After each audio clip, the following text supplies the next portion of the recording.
네, 오늘 두 번째 주제는요, 2차 전지에 대해서 좀 심도 있게 바라보도록 하겠습니다. 2차 전지 종목들 요즘 워낙 많이 흔들리기도 하고요. 롤러코스터 타는 기분이실 것 같은데 이 종목들 어떤 밸류를 받고 있고 과연 이렇게 올라간 주가가 정당한지 좀 자세하게 파헤쳐보도록 하겠습니다. 네, 일단 오늘 주제가 2차 전지예요, 전문가님. 예. 네, 과연 이 2차 전지, 정말 어려운 것 같아요. 이제 성장성이 분명히 있는 거는 아무도 의심을 하지 않을 것 같은데 주가가 이 정도 속도가 맞는지 혹은 이만큼이 올라가는 게 맞는지 이 부분이 좀 궁금하거든요. 2차 전지에 대해서 좀 이슈 말씀 주세요. 예. 제가 이제 2차 전지주를 얘기하면서 오늘 이제 크게 두 가지를 짚어드릴 건데요. 하나는 2차 전지주를 성장주라고 부르는 이유. 네. 성장주와 어떤 이슈에 따른 테마주는 다르다 한 부분하고, 그리고 2차 전지주의 밸류에이션이 과연 과거에 뭐 인터넷 버블이라든지 이런 그 버블 시절에 PR과 대비했을 때도 지금 현재의 차이가 나는데 이게 과열인가, 그리고 실제 과시성을 따져봤을 때는 더더욱 이게 과열인가 하는 이 두 가지를 가지고 제가 짚어드릴 텐데요. 네. 먼저 그 전력기계, 건설기계 앞에서도 얘기했습니다만은 뭐 대부분 이제 경기순환주죠. 그리고 이제 인프라 이슈가 있고, 그리고 이제 이런 이슈들은 이제 상당 기간을 지속되겠지만은 뭐 구조적으로 뭐 아주 오랫동안 지속된다라고 판단할 수는 없습니다. 그래서 이제 보통 그 밸류에이션을 받더라도 그 이후에 어떻게 될 것인가에 대해서 또 밸류에이션에 포함시켜줘야 되죠. 근데 이제 전기차에 대해서 좀 말씀드리면은 지금 전기에너지로의 전환은 언제 끝나느냐? 한마디로 탈탄소가 끝나야 될 때, 탈탄소 기조가 종식되는 시점까지 계속될 거다. 지금 이제 각 정부는 탄소 중립 목표를 발표를 했죠. 그렇죠. 유럽이 이제 제일 먼저 한 2050년까지 하겠다라는 거고, 미국이나 중국 같은 경우는 한 2060년 정도까지 하겠다. 그 얘기 뭐냐면은 그때까지 이 탄소를 배출시키는 그런 주요 내연기관을 포함해서 주요 에너지원들을 뭐 대부분 이제 비탄소로 바꾸겠다는 거고, 그건 목표일 뿐이지 또 그거 가봐야 됩니다. 법적인 그런 기반들도 계속 바꿔 나가야 될 거고요. 근데 지금 블룸버그 뉴 에너지 파이낸스라는 그 조사업체에서 신에너지 조사, 거기서 2050년까지 탄소 중립을 하려고 이제 유럽의 목표를 세웠는데, 그 정도 하려고 해도 2030년 정도 됐을 때 신차 중에서 전기차 비중 최소한 한 60%는 넘어야 된다. 네. 라는 거고요. 이게 이제 의미하는 바는, 그럼에도 불구하고 신차 중에 60%라는 거지, 기존의 내연기관을 뭐 없애라라고 일방적으로 할 수 없기 때문에 그 비중은 또 다른 문제입니다. 그게 지금 벌써 10년이죠. 10년 뒤입니다. 그리고 2050년, 2060년 얘기하지만 뭐 거의 30년, 40년 뒤죠. 그러니까 그때까지는 전기차 이슈는 계속될 수밖에 없고, 중간중간에 국가별로 또 계속 이슈를 만들어낼 겁니다. 또 관련된 법도 통과시켜야 돼요. 예를 들면 뭐 내연기관을 아예 금지시켜버린다든지 뭐 이런 법들도 있을 거고요. 또 중국은 현재 전기차 1인데도 불구하고 탄소 중립 목표는 2060년으로 잡고 있는데 그것도 좀 힘들 거라고 보고 있습니다.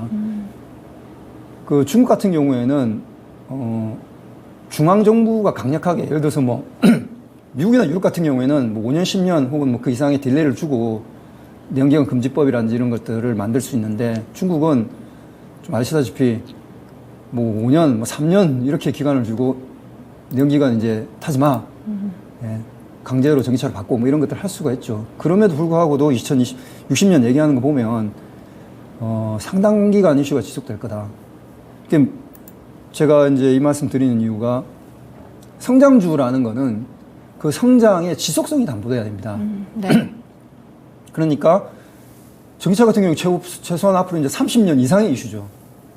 그래서 이걸 이제 구조적 성장주라고 하는데, 이 정도 돼야지 우리가 성장주로서 평가할 수가 있고, 성장주로 평가했을 때 단기적인 이슈보다는 중장기적인 이슈로 그 매매 전략을 세울 수 있다.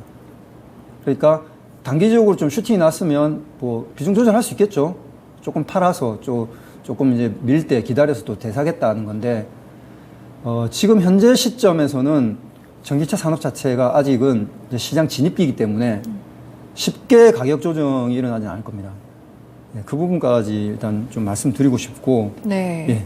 그러면 이제 성장주로서의 2차 전지들을 지금 요즘 평가를 하는 그런 분위기인데요. 이제 말씀 주신 대로 거의 30년짜리 이슈니까 굉장히 오랜 기간 성장을 할 것 같습니다. 뭐 아무래도 주가가 이 부분을 반영을 해주겠지만 이 주가도 반영되는 시점들이 좀 어느 정도 한계가 있잖아요. 예를 들면 밸류를 평가할 때도 2025년이나 뭐 2026년 요 정도로 보기도 하는데, 그럼 최근에 과열 논란에 대해서는 어떤 의견 주시겠어요? 예, 그래서 이제 계속해서 말씀드린 부분입니다만은 이 구조적 성장주는 단순하게 그 이슈를 가지고 성장하는 부분은 다르다. 그 제가 이제 그 AI 쪽도 이제 흔히 이제 구조적 성장주로 분류하죠. 네. 이제 앞으로 이제 그 여러 가지 그 우리 현실 생활에서 AI가 침투할 거다. 근데 이제 AI에 관련된 종목들하고 제가 조금 다르게 보는 이유는 실제로 실적이 찍히는 부분에 대한 그 의문을 이제 좀 가지셔야 된다. 무슨 얘기냐면은 뭐 비메모리 관련된 그 파운더리 수주가 대만에서 많이 기대를 했는데 그 생각보다는 많이 나오지 않고 있고 또 많이 나오지 않을 것 같다라는 그런 그 CEO의 얘기도 있었고요. 제가 7월 달 그 파운더리 증가를 보니까 작년 대비해서는 오히려 아직 마이너스예요. 그 전월 대비해서 돌아섰는데 돌아선 부분도 아직 뭐 한 10% 내외 정도고, 그 하반기로 갈수록 조금 더 지켜봐야 될 부분이 있다라는 건데, 이런 차이점을 만드는 이유는 수요가 얼마나 강력하다는 겁니다. 네. 그러니까 AI라는 거는 그 뭐 지금 현재 돈이 많은 플랫폼 기업 중심으로 이제 하고 있는데, 그 기업들과 실질적으로 그 기업들이 뭐 어떤 뭐 발주를 낸다든지 그 수요를 유발하는 부분들을 잘 따져봐야 되고, 그 크기도 아직 불분명한 부분들이 있는데 반해서 2차 전지 같은 경우에는 전기차는 말 그대로 전기 배터리 써야 되지 않습니까? 확실하죠. 그리고 전기차에 대한 그 전환은 각 국가가 이미 밝혔고, 속도의 문제일 뿐이고, 지금 뭐 전 세계적으로 뭐 아직 1, 2% 정도밖에 안 됩니다. 굴러다니는 전기차가. 그렇기 때문에 그 과열 논란보다는 단기적으로 조금 이제 기술적으로 접근해서 올해의 이익만으로 봤을 때의 PR이 너무 높은 거 아니냐. 뭐 그 정도 차원에서 봐야 될 것 같고요. 네. 제가 봤을 때는 지금 2차 전지 관련 종목 중에서 올해 이 기준으로는 한 3-4개 종목이 100배가 넘는 종목도 있겠습니다만, 네. 2024년 기준으로 했을 때는 100배 넘는 종목이 없습니다. 예, 그 제일 많이 지금 받고 있는 게 코스모 신소재가 한 90배 정도. 네. 2024년 기준으로 PR요. 그럼 대주전자재료가 한 75배, 그리고 포스코 퓨처엠이 한 70배 정도 받고 있습니다. 이게 이제 과거 닷컴버블 기준으로 보면 그때 당시에는 뭐 그 다우기술 키움 그 지주사료 다우기술이 그 당시에 한 2,900배 정도까지 받았고요. 네. 그리고 통신주, 그 무거운 그 큰 통신주가 200배 이상 받았습니다. 그리고 뭐 미래산업이라든지 이런 그 반도체 관련된 주식들 200배.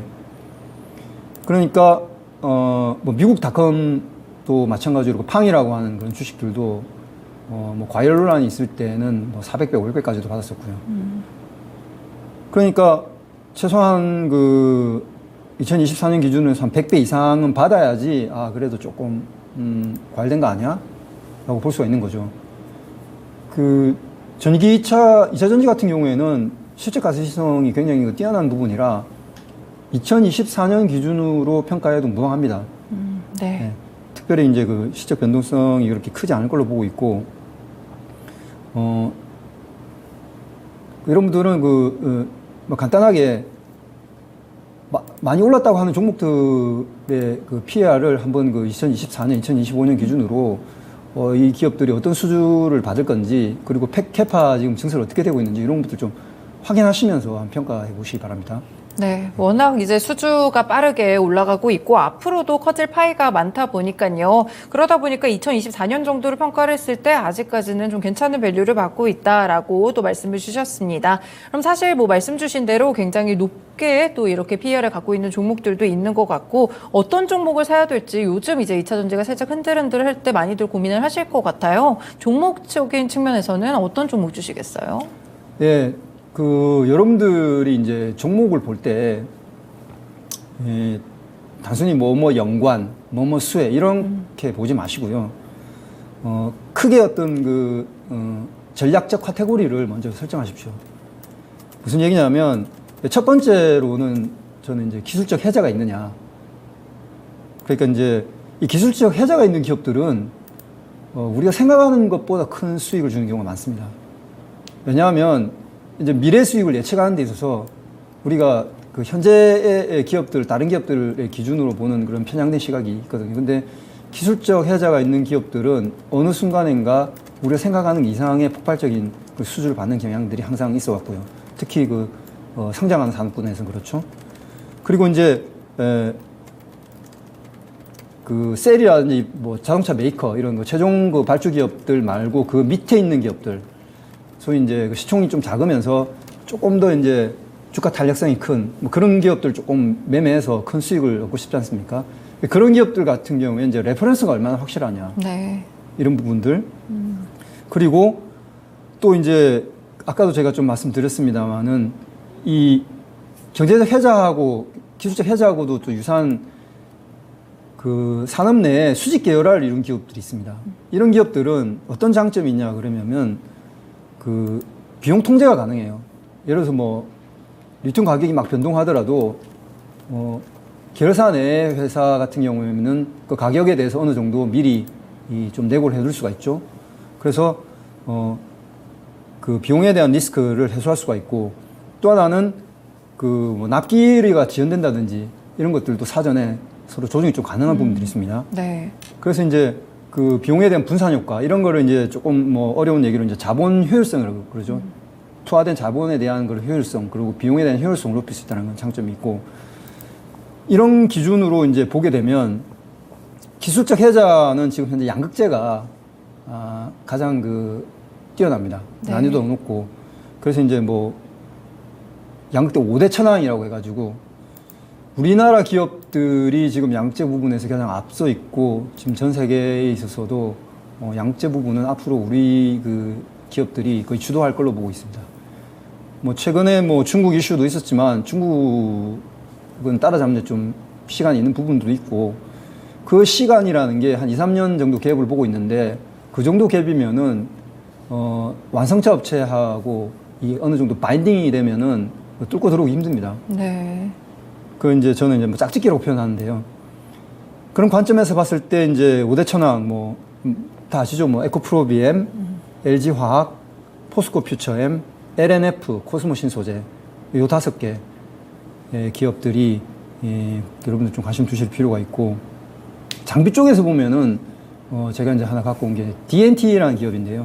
네. 요거는 이제 이제 극을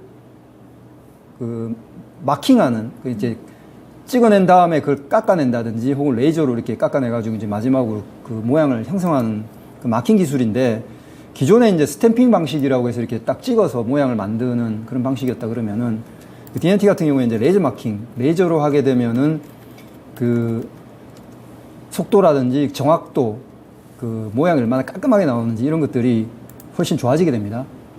근데 앞으로 이제 뭐 시장 진입이 이제 경쟁사들이 진입하겠지만, 현재는 세계에서 유일한 기업이기 때문에 이런 기업들이 이제 기술적 혜자가 있다라고 저는 보고 있고요. 또 하나 이제 제가 말씀드린 레퍼런스 같은 경우에, 레퍼런스는 많을수록 좋죠. 이제 다각화될수록 좋은데, 얼마나 확실하냐 하는 기준 하나하고 얼마나 다각화됐느냐. 지금 현재 제가 짝짓기라고 표현하는 그런 카 메이커 쪽하고 셀 메이커 쪽에서 대표적인 게 GM하고 LG ES가 있죠. LG가 네. 에너지 솔루션. 그리고 이제 포드 쪽은 SK온 쪽하고. 그래서 관련된 쪽은 앞으로도 계속 좀 지켜보실 필요가 있고요. 왜냐하면 이 전기 배터리하고의 그 엔진하고는 그 아주 그 독특한 그런 결합 시스템을 가지고 그 엔진 플랫폼을 만들게 됩니다. 이 자체가 하나의 상품이에요. 네. 그 2차 전지가 분리된 그런 개념이 아니라 이 자체가 하나의 상품이기 때문에 여기서 좋은 상품이 나오게 되면은 앞으로는 다양한 전기차 메이커들이 그 소형 메이커들도 생길 거거든요. 그래서 그런 것들한테 플랫폼을 오픈해가지고 와서 우리 엔진 2차 전지 이 구조화된 상품을 쓰고 껍데기만 자기들이 만들어서 이제 파는 거죠. 네. 그렇게 되면 이 수요가 더 강력할 걸로 보고 있고 그쪽에서 봤을 때 그 GM의 울트라 모델 같은 경우에도 굉장히 지금 좋은 평가 받고 있어서 앞으로 지금 테슬라 지금 계속 가격 인하하면서 방어하고 있습니다만은 시장의 그 구도 변화가 일어날 거라고 보는 부분이 있고요.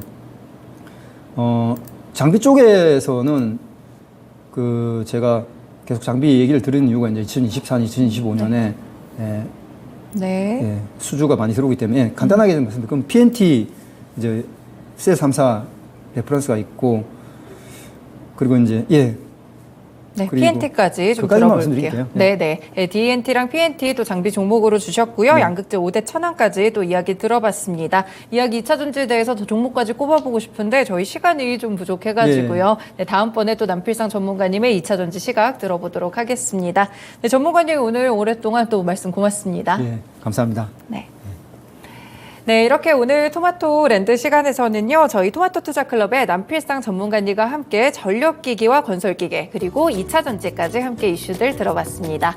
지금까지 다양한 투자 판단에 도움이 되는 말씀들 전해드렸는데요. 특정 종목의 상승과 하락을 보장하지는 않습니다. 네, 오늘도 좀 오후장에서 변동이 일어나고 있는데요. 투자 잘하시길 바라겠습니다. 마칩니다. 고맙습니다.